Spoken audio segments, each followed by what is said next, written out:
Hello everyone, आप सभी का स्वागत है यूपी पुलिस अपडेट्स में। देखिए, आज से आप लोगों की जो क्लासेस हैं, ठीक है, वो स्टार्ट हो रही हैं। उत्तर प्रदेश पुलिस की कांस्टेबल की जो न्यू वैकेंसी आने वाली है 52,000, उसके लिए आप लोगों की क्लासेस को स्टार्ट किया जा रहा है, ठीक है। और मैं आपकी क्लासेस को, ठीक है, जो मैं आपकी क्लासेस चलाऊँगा, ठीक, वो पूरा मैं ध्यान रखूँगा कि जो 2018 की वैकेंसी आई थी, ठीक, उसमें जो पेपर हुआ था उसके लेवल को ध्यान में रखूँगा। जो 2019 में पेपर हुआ, ठीक है, उसको ध्यान में रखूंगा। और जो 2020 में अभी दिसंबर में पेपर हुआ था कांस्टेबल का, जेल वार्डर का, इन तीनों पेपर के अकॉर्डिंग मैं आपकी तैयारी करवाऊंगा, ठीक है। देखिए, इसमें जो लेवल था वो तो बिल्कुल हलवा लोहल था, जिसको हम बिल्कुल सिंपल क्वेश्चन कहते हैं, वो क्वेश्चन आए थे। और 2019 में लेवल थोड़ा हाई हो गया, 2020 में थोड़ा लेवल उससे ज़्यादा हाई हो गया, इन 2018-2019 वाली वैकेंसी से हाई हो गया। अब 2021 में जो पेपर होगा, ठीक है, यूपी पुलिस कांस्टेबल का, तो उम्मीद है कि इन तीनों सालों में जो पेपर हुए थे उससे ज़्यादा लेवल हाई रखे, ठीक है, भर्ती बोर्ड वाले। तो मुझे पता है अगर वो लोग हाई भी रखेंगे तो कितना हाई रखेंगे। तो मैं आपको 2018 से लेकर, ठीक है, 2019 में, 2018, 2019, 2020 में जो ये तीन पेपर हुए थे, इनके चार चार पेपर हुए थे, जिसके 4 शिफ्टों में ये हुए, 4 शिफ्टों में ये हुए, 4 शिफ्टों में ये हुए, यानी कि आपके पास लगभग 12 सेट ऐसे हैं जो प्रीवियस ईयर के हैं। तो सबसे पहले मैं आपको वो सॉल्व करवाऊंगा, उससे आप लग जाएगा कि किस तरह के क्वेश्चन पिछले 3 सालों में आए थे, और उसी के अकॉर्डिंग मैं आपको तैयारी करवाऊंगा। देखिए, मैं तैयारी आपको करवाऊंगा तो किस हिसाब से करवाऊंगा। देखिए, जैसे कि मैं जीके की बात अगर करूं, ठीक है, तो जीके में जो सबसे ज़्यादा क्वेश्चन 37 क्वेश्चन आते हैं यूपी पुलिस कांस्टेबल में, जो न्यू भर्ती आने वाली है। 37 क्वेश्चन आते हैं, 37 से 38 क्वेश्चन आते हैं। तो इसमें पॉलिटी के आपके सबसे ज़्यादा क्वेश्चन आते हैं, यानी कि संविधान के सबसे ज़्यादा क्वेश्चन आते हैं। बात करूँ तो मैं 8 क्वेश्चन तक संविधान के आ जाते हैं। उसके बाद यूपी जीके के भी 8 क्वेश्चन आते हैं, ठीक है। यूपी जीके के भी 8 क्वेश्चन आते हैं। ये 16 क्वेश्चन आपके ये हो गए। लगभग 6 से 7 क्वेश्चन आपके करंट अफेयर्स के आ जाते हैं, ठीक है। तो यहाँ पर देखा जाए लगभग 20 से 22 क्वेश्चन जो है, ठीक, 22 क्वेश्चन जो है आपके इन्हीं टॉपिक से 22 क्वेश्चन बन जाएंगे। तो सबसे पहले मैं आपकी जो तैयारी करवाऊँगा वो पॉलिटी की करवाऊँगा, यूपी जीके की करवाऊँगा और करंट अफेयर्स की करवाऊंगा। मगर अभी मैं करंट अफेयर्स नहीं पढ़ाऊंगा। अभी आप पर जो ध्यान दिया जाएगा वह पॉलिटी संविधान पर दिया जाएगा और यूपी जीके पर, ठीक है, ध्यान दिया जाएगा। देखिए, मैं आपके लिए कुछ हैंड राइटिंग वाले नोट्स लेकर आया हूं, और ये नोट्स हैं, ये सिर्फ भारतीय संविधान सभा के हैं। यानी कि संविधान में एक चैप्टर है संविधान सभा। तो संविधान सभा से रिलेटिव जितने भी क्वेश्चन बनते हैं, अब तक जितने भी क्वेश्चन बने हैं एग्जाम में, ठीक है, वो मैं आप लोगों के लिए लेकर आया हूँ। देखिए, सबसे पहले मैं आपको ये थ्योरी वाइज पढ़ाऊंगा, ठीक है, थ्योरी वाइज पढ़ाऊंगा। उसके बाद मैं जो पिछले सालों के क्वेश्चन आए हैं इस टॉपिक से, संविधान सभा टॉपिक से जो पिछले सालों के क्वेश्चन आए हैं, फिर मैं अभी इसी वीडियो में, ठीक है, उनको सॉल्व करवाऊंगा। इस थ्योरी को देखने के बाद अगर उन क्वेश्चन को आप सॉल्व कर पा रहे हो तो समझ लो आप सही डायरेक्शन में जा रहे हो, ठीक है। अब मैं और ज़्यादा बातें नहीं करते हुए क्लास को स्टार्ट करता हूँ। देखिए, पहले आपको सबसे याद रखना है कि संविधान सभा का गठन कब हुआ था, ठीक है। संविधान सभा का गठन कब हुआ था, तो याद रखना है जुलाई 1946 में संविधान सभा गठन किया गया था, ठीक है। क्यों गठन किया गया था? संविधान का निर्माण करने के लिए, भारतीय संविधान का निर्माण करने के लिए जुलाई 1946 में संविधान सभा का गठन किया गया था। आपको एक बात ये याद रखना है, ठीक है। दूसरी बात ये याद रखना है कि कैबिनेट मिशन के सदस्य, ठीक है, कैबिनेट मिशन की संस्तुति के आधार पर ही संविधान सभा का गठन किया गया, ठीक। तो कैबिनेट मिशन में सदस्य कितने थे आपको याद रखना है। आपसे प्रश्न पूछ सकते हैं कि कैबिनेट मिशन के सदस्य की संख्या कितनी थी, तो 3 थी। उनके नाम भी पूछ सकते हैं। तो पहले का नाम हो गया क्रिप्स, दूसरे का नाम हो गया लॉरेंस, तीसरे का नाम हो गया अलेक्जेंडर। तो इतनी जानकारी आपको याद हो जाना चाहिए, ठीक है। उसके बाद देखिए, मैं थोड़ी सी इसको कम कर लूँ, ठीक है। चलिए, अब देखिए, अगला हमारा है संविधान सभा का विचार सबसे पहले किसके मन में आया, ये आपको याद रखना है। तो संविधान सभा का विचार जो है ये 1924 में स्वराज पार्टी के मन में आया, आपको ये याद रखना है, ठीक है। उसके बाद संविधान सभा के सदस्यों की कुल संख्या आपको याद रखना है। तो 389 संविधान सभा के सदस्यों की कुल संख्या थी, जिसमें महिला सदस्यों की संख्या कितनी थी? 15, और अनुसूचित जनजाति के सदस्यों की संख्या कितनी थी? 33। देखिए, जो लोग सिर्फ क्वेश्चन करवाते हैं, ठीक, वो लोग बहुत ही गलत कर रहे हैं बच्चों के साथ। हर वीडियो में पहले मैं आपको थ्योरी बताऊंगा, ठीक है, थ्योरी बताऊंगा, उसके बाद मैं आपको ऑब्जेक्टिव क्वेश्चन दूंगा। तो हर वीडियो में आपके साथ यही होगा। अगला क्वेश्चन देखिए, क्वेश्चन नहीं थ्योरी है ये, कहाँ के प्रतिनिधि जो थे संविधान सभा में सम्मिलित नहीं हुए थे? तो वो एकमात्र हैदराबाद था जहाँ के प्रतिनिधि संविधान सभा में सम्मिलित नहीं हुए थे। ठीक है, उसके बाद देखिए संविधान सभा की जो प्रथम बैठक हुई वो कब हुई? तो आपको याद रखना है, देखिए 9 दिसंबर 1946 को संविधान सभा की प्रथम बैठक हुई। इस बैठक में ये देखा गया कि किसको अध्यक्ष बनाए हम लोग, तो वहाँ पर ढूंढा गया किसको अध्यक्ष बनाया जाए। तो वहाँ पर जो सबसे बुजुर्ग आदमी थे डॉक्टर सच्चिदानंद सिन्हा, ठीक है, ये इनको अस्थाई अध्यक्ष उस समय बना दिया गया। मगर ये 2 दिन ही अस्थाई अध्यक्ष के तौर पर इन्होंने काम किया। उसके 2 दिन बाद यानी कि 11 दिसंबर 1946 को डॉक्टर राजेंद्र प्रसाद को स्थायी अध्यक्ष बना दिया गया।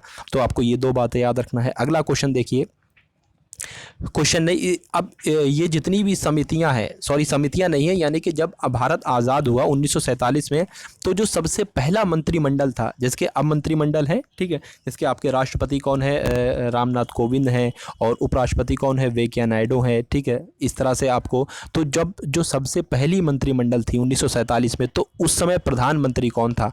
आप सभी को पता है कि स्वतंत्र भारत के पहले प्रधानमंत्री पंडित जवाहरलाल नेहरू थे।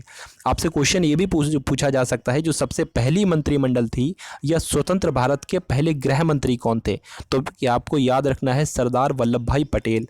आपसे क्वेश्चन पूछ सकते हैं कि खाद्य एवं कृषि मंत्री कौन थे पहले? तो डॉक्टर राजेंद्र प्रसाद आपको याद रखना है। उसके बाद शिक्षा मंत्री आपसे पूछ सकते हैं, आप सभी को पता होगा मौलाना अबुल कलाम आज़ाद पहले शिक्षा मंत्री थे। रेलवे मंत्री पूछ सकते हैं तो जॉन मथाई, ये बहुत बार एग्जाम में क्वेश्चन आ चुका है। रक्षा मंत्री पूछ सकते हैं आपसे तो बलदेव सिंह रक्षा मंत्री थे। ठीक है, उसके बाद देखिए ये सब संविधान सभा से रिलेटिव जो क्वेश्चन बनते हैं, ठीक, वो मैं लाया हूँ और बहुत ही महत्वपूर्ण ये क्वेश्चन है। तो इस वीडियो को देखो शेयर कर देना, ठीक है, इसको देखने के बाद बिल्कुल आप लोग शेयर कर देना। देखो लड़के ज़्यादा से ज़्यादा यूपी पुलिस की जो तैयारी कर रहे हैं, ठीक है, सिर्फ उसी ग्रुप में इसको शेयर करना। तो अगर इस वीडियो पर भाई आप लोगों ने 1K पहुंचा दिए तो मैं आपकी क्लास धड़ाधड़ चलाऊंगा, मतलब बहुत तेज़ी के साथ आप लोगों की क्लास चलाऊंगा। 1K इसको ले जाना है आपको। चलिए इसको बताइए कि संविधान की प्रस्तावना को क्या कहा जाता है? आपसे प्रश्न पूछेंगे निम्नलिखित में से संविधान की कुंजी किसे कहा जाता है? तो आपको याद रखना है संविधान की प्रस्तावना को ही संविधान की कुंजी कहा जाता है। ठीक है, उसके बाद संविधान में कितना समय लगा, यानी कि संविधान को बनाने में कुल कितना समय लगा, इस पर कितना पैसा खर्च हुआ, इस पर कितने दिनों तक बहस चली, ये 3 क्वेश्चन आपको याद रखना है। तो 2 साल 11 महीने 18 दिन लगे संविधान के निर्माण में। पैसे कितने खर्चा हुए? तो 63,96,729 रुपये खर्चा हुए। ठीक है, उसके बाद आपको याद रखना है कि कितने दिन तक बहस चली संविधान पर, तो 114 दिन तक बहस चली, ये आपको याद रखना है। ठीक है, उसके बाद देखिए, ठीक, इसके बाद मैं आपको MCQ ऑब्जेक्टिव क्वेश्चन कराऊंगा, अगर उनके आप सही जवाब दे देते हैं तो बस। और कमेंट सेक्शन में आप लोग बता देना वीडियो कैसी लगी, ठीक है, और जो सही आंसर हो, जितने का मतलब मैं लगभग 11-12 क्वेश्चन लेकर आया हूँ, ठीक है, उसमें से जितने आप लोग सही कर पाना वो नंबर लिख देना, जिससे मुझे मालूम पड़ जाए। इसको देखिए, संविधान को जब 26 नवंबर 1949 को संविधान सभा के द्वारा पारित किया गया। अब क्वेश्चन आ जाता है आपसे कि संविधान को कब पारित किया गया या संविधान को कब अंगीकृत किया गया। तो बहुत सारे लोग कंफ्यूज हो जाते हैं कि यार पारित कब किया गया, अंगीकृत कब किया गया। तो मैं आपको बताता हूं कि आप लोग जैसे 26 जनवरी 1950, तो डेट सबको याद है ना, ठीक है। तो इससे 2 महीने पहले यानी कि 26 नवंबर 1949 को संविधान सभा द्वारा संविधान को पारित किया गया, अंगीकृत किया गया। एक तो ये आपको याद रखना है, ठीक है। अच्छा, उस समय कितने अनुच्छेद थे? तो 395 अनुच्छेद थे उस समय। भाग कितने थे? 12 भाग थे। और उसके बाद अनुसूचियां कितनी थीं? तो 8 अनुसूचियां थीं। अभी वर्तमान समय की बात करें तो अनुच्छेद कितने हैं? तो 395 अनुच्छेद हैं। भाग कितने हैं? 22 भाग हैं। बस अनुसूचियां जो है 8 से बढ़कर 12 हो गई हैं, आपको ये याद रखना है, ठीक है। और देखिए अनुच्छेद 395 में से 395 जो अनुच्छेद हैं, मात्र 15 अनुच्छेद जो थे आपके, ये 26 नवंबर 1949 को ही पारित कर दिए गए थे, ठीक। और जो बाकी के अनुच्छेद हैं उनको 26 नवंबर 1949 को पारित किया गया। आपको ये बात याद रखना है, बस हो गया, बस, ठीक है। और देखिए जल्दी जल्दी देखिए, संविधान सभा की अंतिम बैठक आपको बताना है कब हुई थी। 24 जनवरी 1950 को हुई, को याद रखना है। और इसी दिन जो है डॉक्टर राजेंद्र प्रसाद को भारत का पहला राष्ट्रपति चुन लिया गया था। उसके बाद देखिए 24 जनवरी 1950 को ही संविधान सभा ने राष्ट्रगीत और राष्ट्रगान को अपनाया। आपसे ये डेट पूछ सकते हैं, ठीक है, और ये पूछ सकते हैं कि राष्ट्रगान किसने लिखा, तो राष्ट्रगान लिखा है रविन्द्रनाथ टैगोर ने, और ठीक है आपका जो है वो लिखा है, राष्ट्रगीत लिखा है बंकिम चंद्र चटर्जी ने लिखा है, ठीक है, ये सारे आपके। उसके बाद देखिए 22 जुलाई 1947 को राष्ट्रीय ध्वज को संविधान सभा ने अपनाया। आपसे प्रश्न पूछेंगे कि संविधान सभा ने राष्ट्रीय ध्वज को कब अपनाया, तो आपको ये डेट याद रखना है, ठीक है, 22 जुलाई 1947 को अपनाया। उसके बाद देखिए कि कुछ समितियां हैं उनको मैं आपको बता दूं, जिसके संचालन समिति है उसके अध्यक्ष पूछ लिए जाते हैं। संचालन समिति के अध्यक्ष डॉक्टर राजेंद्र प्रसाद थे और राष्ट्रध्वज संबंधी तथर समिति के अध्यक्ष डॉक्टर राजेंद्र प्रसाद थे। देखिए ये बहुत सारे तितर, जब भी आप इन क्वेश्चन को देखते होगे तो एक क्वेश्चन कभी आपको कहाँ मिल जाता होगा, तो कभी कहाँ, कभी किस पेज पर, कभी किस पेज पर। तो एक टॉपिक के मैं वो क्वेश्चन को हर जगह से इकट्ठा करके आपको दे रहा हूँ एक ही वीडियो में, ठीक है। उसके बाद देखिए संघीय संविधान समिति के अध्यक्ष कौन थे और संघ शक्ति समिति के अध्यक्ष कौन थे। आपको याद रखना है पंडित जवाहरलाल नेहरू जो थे ये संघीय संविधान समिति के भी अध्यक्ष थे और संघ शक्ति समिति के भी अध्यक्ष थे। उसके बाद प्रांतीय संविधान समिति के अध्यक्ष कौन थे आपको बताना है, तो डॉक्टर सरदार वल्लभ भाई पटेल जो थे ये प्रांतीय संविधान समिति के अध्यक्ष थे। देखिए सरदार वल्लभ भाई पटेल को लौह पुरुष कहा जाता है, आयरन पुरुष कहा जाता है, आयरन मैन कहा जाता है, और ये भारत के पहले गृह मंत्री थे। आपको याद रखना है सरदार वल्लभ भाई पटेल। उसके बाद देखिए प्रारूप समिति के अध्यक्ष कौन रहे थे, तो भीमराव अंबेडकर जो थे ये प्रारूप समिति के अध्यक्ष रहे। भीमराव अंबेडकर को भारतीय संविधान का जनक कहा जाता है, आपको ये भी याद रखना है, भीमराव अंबेडकर को भारतीय संविधान का जनक कहा जाता है। उसके बाद मौलिक अधिकारों एवं अल्पसंख्यकों संबंधी परामर्श समिति के अध्यक्ष आपको और याद रखना है कौन थे, सरदार वल्लभ भाई पटेल थे, ठीक है। अब मैं आपके सामने जो ऑब्जेक्टिव ला रहा हूं कुछ क्वेश्चन।